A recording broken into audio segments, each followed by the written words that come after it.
नमस्कार दोस्तों, स्वागत है आप सभी का फिर से एक बार हमारे इस YouTube चैनल पर। फाल्गुन मास की कृष्ण पक्ष की चतुर्दशी तिथि को महाशिवरात्रि का पावन त्योहार पूरे देश भर में बड़े धूमधाम के साथ मनाया जाता है। महाशिवरात्रि के दिन भगवान भोलेनाथ अपने भक्तों की मनोकामना को पूर्ण करते हैं। दोस्तों, महाशिवरात्रि के दिन भगवान शिव के साथ माता पार्वती का पूरे विधि विधान के साथ पूजा अर्चना करनी चाहिए।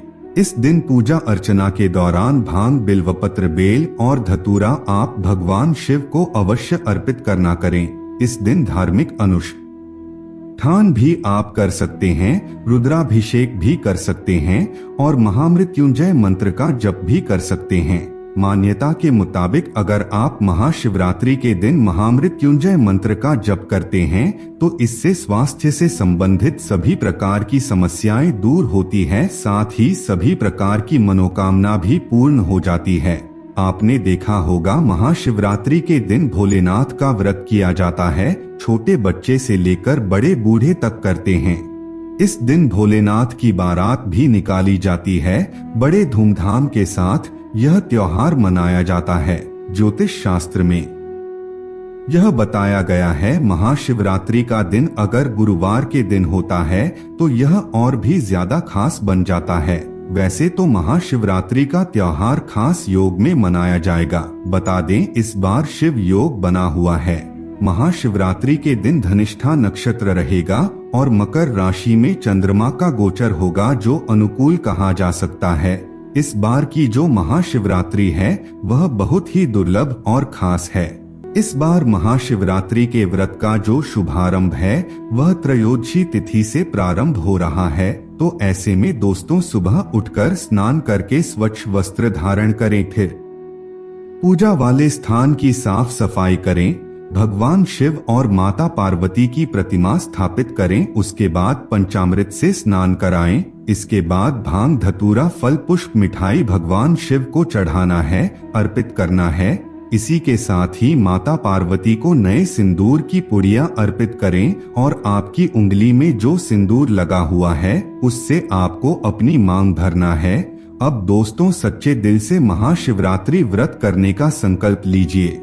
अगर आपके घर के आसपास किसी भी जगह पर भगवान भोलेनाथ का मंदिर मौजूद है तो थोड़ा सा अक्षत, पुष्प, दूध, जो कुछ भी आपके पास है, एक लोटा जल में डालकर शिवलिंग पर अर्पित कर दीजिए। माना जाता है सृष्टि का प्रारंभ महाशिवरात्रि के दिन ही हुआ था। पौराणिक कथा के मुताबिक इस दिन पृथ्वी का निर्माण अग्निलिंग के उदय होने से निर्माण हुआ था और इसी दिन भगवान भोलेनाथ का विवाह माता पार्वती के साथ हुआ था।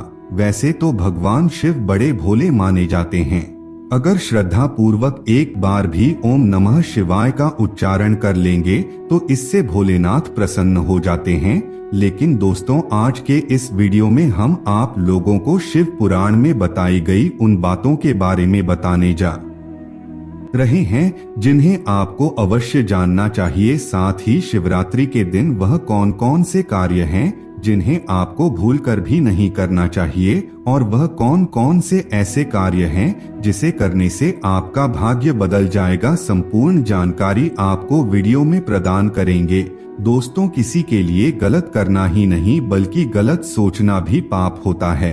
अगर आप महाशिवरात्रि के दौरान व्रत करते हैं, पूजन करते हैं तो इस दरमियान आपको किसी के बारे में बुरा नहीं सोचना चाहिए और ना ही किसी को बुरा बोलना चाहिए, क्योंकि उस दिन विचार की पवित्रता होना बेहद आवश्यक है। यह आपके शिवरात्रि के तप को पूर्ण करेगा। शिवरात्रि के दिन पति पत्नी एक दूसरे के साथ झगड़ा ना करें और भूलकर भी माता पिता, गुरु और गुरु के समान जितने भी आदरणीय लोग हैं उनका अपमान ना करें। शराब का सेवन करना, दान दी हुई वस्तु का फिर से वापस ले लेना, इन सभी चीजों से आपको शिवरात्रि के दिन बचना चाहिए। गलत तरीके से दूसरों की संपत्ति को हड़पना, गलत तरीके से किसी को परेशान करना, यह सभी चीजें शिवरात्रि के दिन भूलकर भी ना करें। दोस्तों, जैसा कि आप सभी लोगों को मालूम है, शिवजी की पूजा के दरमियान शंख नहीं बजाया जाता,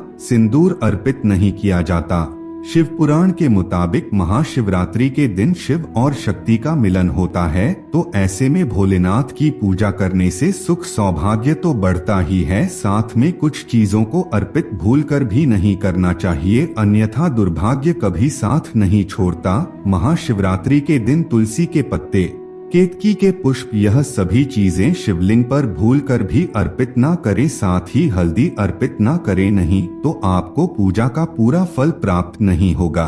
अगर आपके पास कोई भी चीज मौजूद नहीं है तो एक लोटा जल और बेलपत्र ही काफी है। अगर आपके पास बेलपत्र भी नहीं है तो एक लोटा जल सिर्फ नमः शिवाय मंत्र का उच्चारण करते हुए महाशिवरात्रि के दिन भगवान भोलेनाथ के ऊपर अर्पित कर दे। दिल में सच्ची श्रद्धा होनी चाहिए। दोस्तों, महाशिवरात्रि का जो पूजा विधान है वह 18 फरवरी को ही की जाएगी। रात्रि में पूजा का विशेष महत्व होता है, तो शिवजी की पूजा में अगर आप बेल का फल उन्हें अर्पित करते हैं तो यह सर्वोत्तम होता है। इसे श्रीफल के नाम से भी जानते हैं। वैसे तो दोस्तों, हर महीने की कृष्ण पक्ष की चतुर्दशी तिथि को शिवरात्रि आती है, लेकिन फाल्गुन मास की जो चतुर्दशी तिथि होती है कृष्ण पक्ष की, वह महाशिवरात्रि के रूप में मनाया जाता है। इस बार शिवरात्रि के दिन शिव योग बन रहा है और मान्यता के मुताबिक माता पार्वती और भगवान भोलेनाथ का विवाह कराते हैं, उनका गठबंधन कराते हैं, तो इससे आपके घर परिवार में वैवाहिक जीवन में सदा खुशियां बरकरार रहती हैं।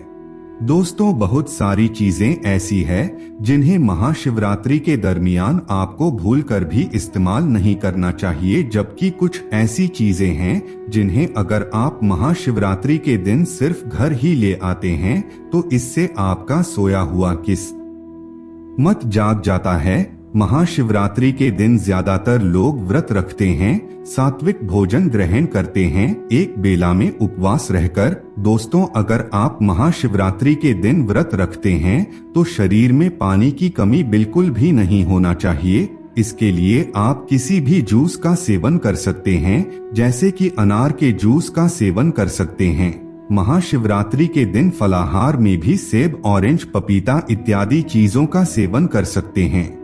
दोस्तों, इस दिन नमक का सेवन भूलकर भी नहीं करना चाहिए। दोस्तों, काला नमक का भी इस्तेमाल ना करें, साथ ही भूलकर भी चावल रोटी का सेवन ना करें। मीठी चीजों का सेवन इस दिन अवश्य करना चाहिए। साबूदाने की खिचड़ी भी खा सकते हैं। इस दिन कुट्टू के आटे का खाना भी बनाया जाता है। इन चीजों का आपको ध्यान रखना है। दोस्तों, वैसे तो महाशिवरात्रि के दिन कई प्रकार के उपाय किए जाते हैं, लेकिन अगर आप महाशिवरात्रि के दिन सुबह स्नान आदि वगैरह करके धतूरे का जड़ खोद करके अपने घर लाते हैं और अच्छे से उसे स्वच्छ करके भगवान भोलेनाथ के शिवलिंग पर अर्पित करते हैं, तो इससे आपके जीवन में धन का आगमन बड़ी तेजी से होने लगता है और जीवन में चल रही सभी प्रकार की समस्याएं दूर हो जाती है। इस महाशिवरात्रि आपको अवश्य ही इस उपाय को करना चाहिए। तो दोस्तों, आज के लिए बस इतना ही। फिर मुलाकात होगी एक नए और ताजा एपिसोड में। तब तक के लिए नमस्कार।